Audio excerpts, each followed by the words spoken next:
Alors là on vient de traiter un nid de frelons asiatiques. Ils sont en train de mourir. Voilà, on attend un petit quart d'heure. Le temps que ceux qui sont en extérieur viennent se mettre de la poudre et qui se tuent. Simplement parce que chez le frelon asiatique, il y a plusieurs reines dans un nid. Donc si on enlève le nid et qu'il y a des reines en extérieur, elles referont d'autres nids ailleurs et on ne résoudra pas le problème. Voilà, ça tombe comme des mouches. Merci la chimie moderne.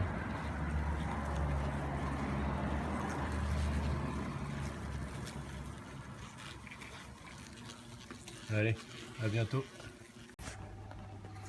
Alors aujourd'hui on va s'occuper d'un nid de frelons européen qui se situe juste là. Un beau nid, une belle taille. Un nid correct pour la saison, pas en retard celui-là.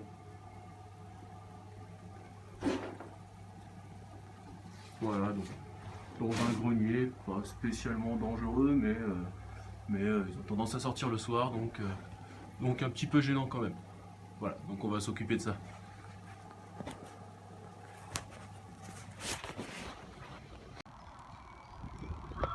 Donc là on est dans un coin plutôt sympa, très agréable. J'étais en train de poser une ruche suite à la demande de mon client. Et là, qu'est-ce qu'on voit juste en dessous là? Est-ce qu'on voit bien là? J'ai l'impression qu'on va être assis. Voilà. On a un nid pour construction juste en dessous là. Alors, dépoli. On voit pas très bien. Bon. Là. Et voilà, ils sont en train de construire juste en dessous là. Hop là. Là. Déjà les ouvrières. On est mi-avril. Il y a déjà des ouvrières, ça travaille bien.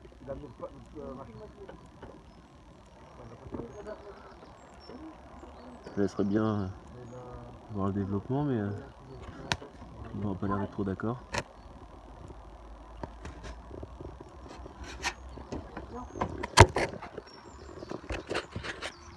Allez, ciao.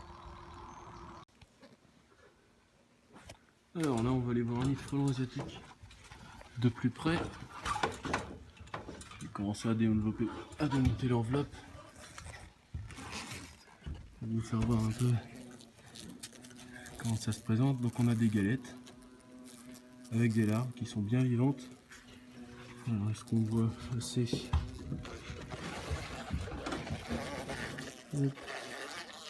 Les sabourdins, ils sont pas très contents, c'est normal. Voilà, on voit bien que ça bouge. Certains diront dégueulasse. Bon, enfin, on en pense ce qu'on veut. Un petit visiteur.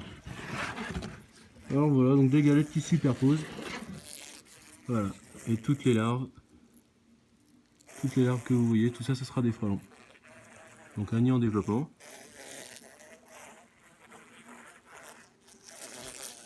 Les larves que vous voyez qui sont fermées, c'est des frelons aussi, mais à un stade un petit peu plus avancé. Hop. Plutôt joli.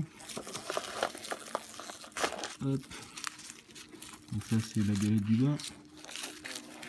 Qui elle aussi comporte pas mal de larves. Et là on a un tout petit nid primaire. Une grosse balle de ping-pong. Un ancien frelon qui a voulu, une reine qui a dû vouloir s'installer ici, puis qui a lâché l'affaire.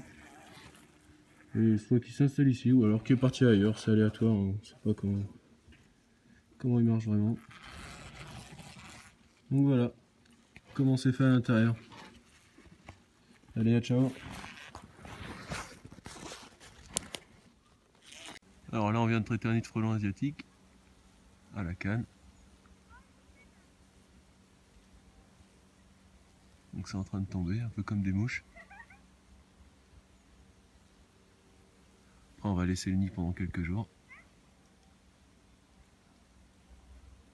pour que toutes les reines potentielles qui sont à l'extérieur reviennent se traiter et puis se tuer.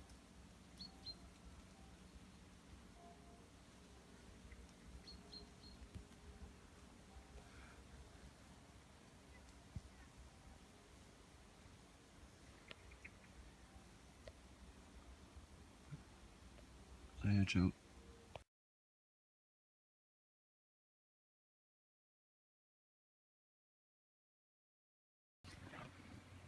Alors aujourd'hui on vient de traiter un nid de frelons européens. Donc là ils sont pas très contents. Alors ils se sont installés dans un portant pour bébés. Une sorte de petit landau. Donc attention, il faut être très vigilant. Hein. Si vous revenez de vacances et que vous allez dans une cabane de jardin, toujours se méfier. Hein. La personne voulait faire un petit peu de rangement par là et puis la surprise quoi. Hein. Alors on va ouvrir un petit peu voir comment tout ça est fait à l'intérieur. Tenez, regardez la reine qui sort juste à ce moment là. Elle fait facilement 1,5 cm plus que les autres. Regardez ça.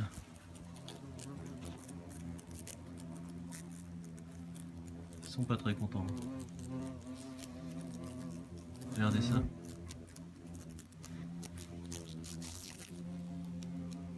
J'aimerais bien comparer par rapport à un autre frelon posé à côté si c'est possible. Donc pour le frelon européen, donc c'est des insectes sociaux, donc il y a bien une reine, une seule reine, contrairement au frelon asiatique qui a plusieurs reines. C'est la raison pour laquelle on laisse les nids de frelons asiatiques une fois les avoir traités. C'est pour être sûr que le soir, quand ils rentrent dans leur nid, ils soient morts. Chez le frelon européen, c'est pas le cas. Il n'y a qu'une seule reine. À partir du moment où la reine va être morte, bon, il peut y avoir quelques frelons à tourner un petit peu autour, mais on peut enlever le nid et aller une demi-heure après. Regardez ça. Tac. Ils sont malins, ils ont fait ça dans un drap, comme ça il n'y a même pas besoin de faire trop de papier.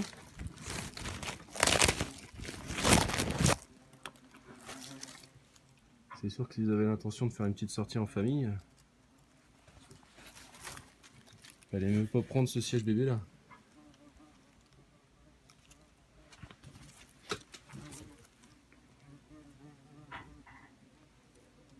Donc voilà, encore une fois, soyez très vigilants quand vous revenez de vacances. Vous pouvez les retrouver un peu partout. Allez, à ciao. Alors là, on est en train de traiter un nid de frelon asiatique. Alors je sais pas si on va voir grand chose d'ici. En tout cas, il est là-haut. Donc on le traite à la canne. Un peu pour l'effet de surprise, parce que quand on pose l'échelle à côté, ils ont tendance à s'énerver et à sortir. Là, on a plus de chances de résultats rapides. On va aller voir de plus près. Hop là.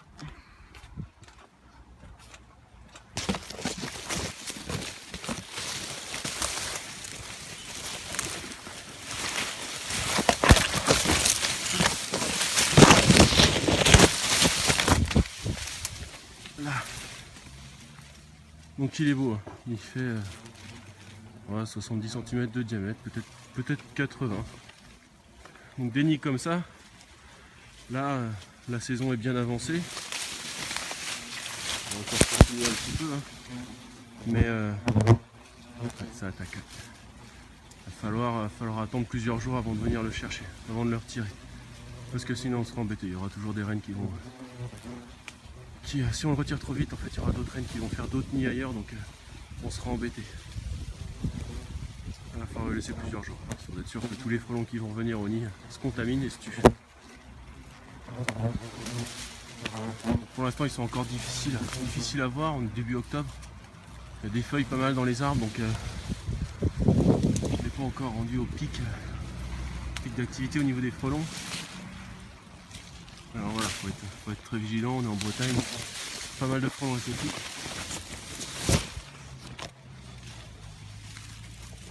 Donc voilà, on est bien protégé, pas de bêtises. On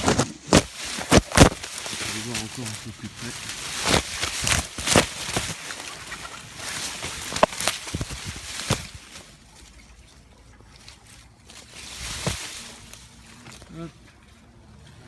Ouais, il est vraiment beau. Bon, allez, ciao, à la prochaine histoire.